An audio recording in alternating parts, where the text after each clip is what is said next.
Assalamualaikum warahmatullahi wabarakatuh. Alhamdulillahirabbil alamin wassalatu wassalamu ala asyrafil mursalin wa ala alihi wa sahbihi ajmain. Qala rabbi shrah li sadri wa yassir li amri wahlul 'uqdatam min lisani yafqahu qawli amma ba'd. Alhamdulillah. Bersyukur kita kepada Ilahi kerana masih lagi dilimpahkan kurnia, diberi segala kesihatan untuk kita sama-sama beribadah kepada Allah Subhanahu Wa Taala. Semoga kita berada di kalangan orang-orang yang beriman dan ditempatkan di dalam syurga Allah Subhanahu Wa Taala. Jadi saya ingin menyambung tentang beberapa huraian tafsili daripada hadis yang menceritakan tentang orang yang muflis di akhirat. Seperti mana yang telah kita tahu, orang yang muflis di akhirat ni berdasarkan hadis riwayat Muslim ni adalah orang yang sembahyang, puasa, solat, zakat dan haji. Tetapi pada pengakhirannya dia gagal membawa pahala-pahala tu di atas sebab kezaliman yang telah dilakukannya kepada orang lain lah.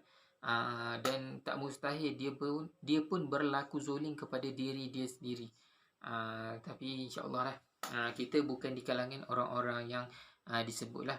Jadi huraian tafsili daripada hadis ni ialah pada suatu hari baginda bertemu sahabat-sahabatnya dan bertanyakan mereka tentang erti muflis.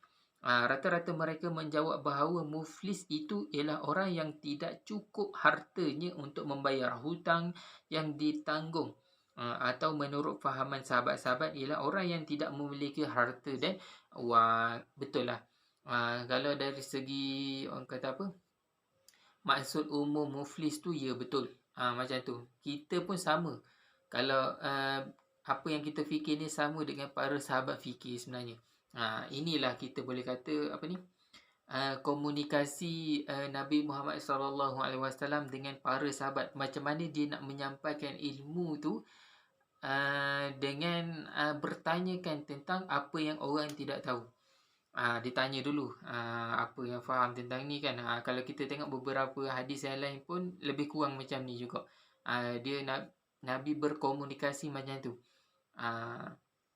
Tapi kalau kita tengok sampai sekarang, orang ni banyak tanya sebab dia nak cuba test kita. Orang ni tahu ke tak? Orang ni ke tahu tak?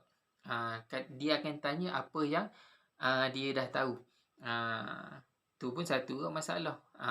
Dan ada juga sebab dia tanya untuk memalukan orang tu, untuk menjatuhkan maruah orang tu ke dan sebagainya tu, wallahu alam lah. Dan ada yang bertanya soalan untuk menyakiti hati orang. Tak kisahlah orang tu berilmu ke orang tak berilmu ke, memang semua akan kena lah benda-benda macam ni.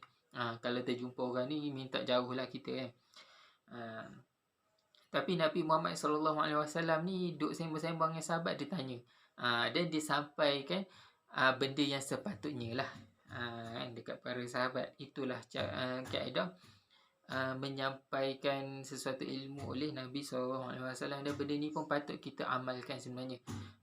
Kita pergi kedai kopi, sekarang memang tak boleh lah nak pergi kedai kopi sebab kita dalam mood PKP, berjaga-jaga, stay kat rumah je. Jumpa orang kat tepi jalan ke, nak sembang-sembang kan, orang kata janganlah sembang politik je kan. Sembanglah sikit benda-benda ilmu kan? Sebab ramai di kalangan kita ni tahu benda yang kita tak tahu. Jadi kita sampai-sampai kan benda yang kita tak tahu kan. Itulah, fazakir fa inna zikra tanfa'ul mu'minin. Maka berilah peringatan kepada orang yang beriman lah. Sebab peringatan itu bermanfaat kepada orang-orang yang beriman.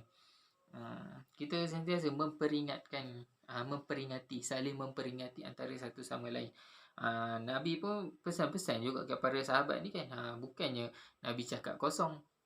Kita duduk kedai kopi, duduk minum kopi, sambil minum kopi tu sambil mengumpat dan sebagainya. Minta jauh lah. Okey, jawapan para sahabat ini adalah mengikut ukuran dunia yang diketahui oleh semua orang atau sepanjang pengetahuan mereka tentang pengertian muflis. Sepatutnya sahabat-sahabat menjawab, Allah dan Rasulnya jua yang mengetahui erti muflis, kerana Rasulullah SAW juga tahu erti yang mereka sebutkan itu.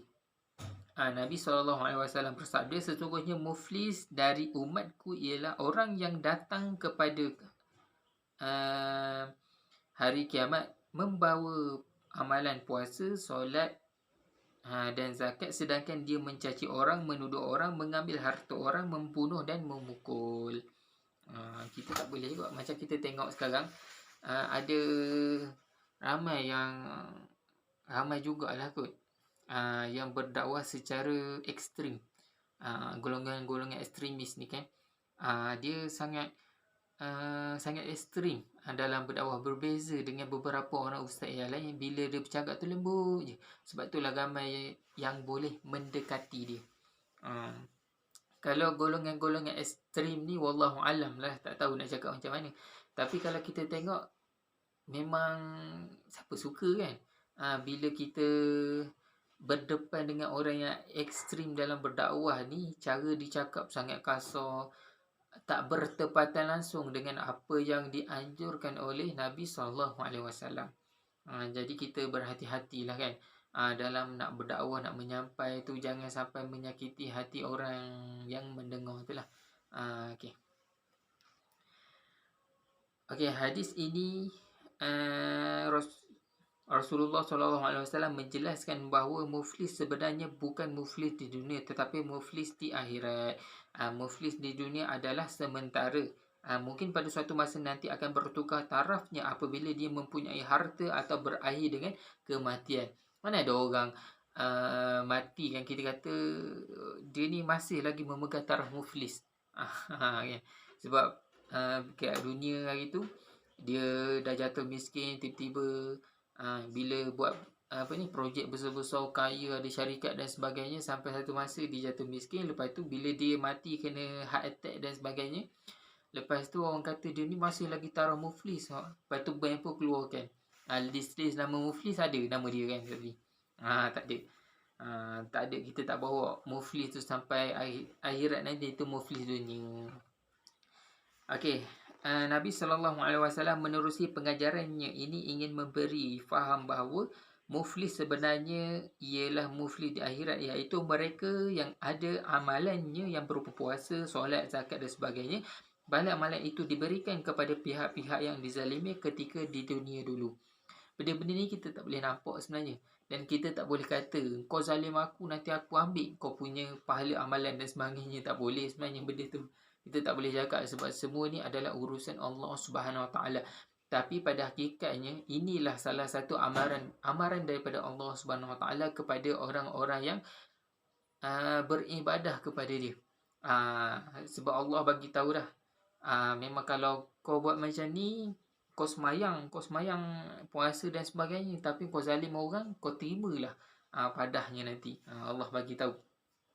Dan kita pun tak boleh bagi tahu dia yang kau macam ni, tak boleh. Itu bukan urusan kita, itu adalah urusan Allah Subhanahu Wa Taala.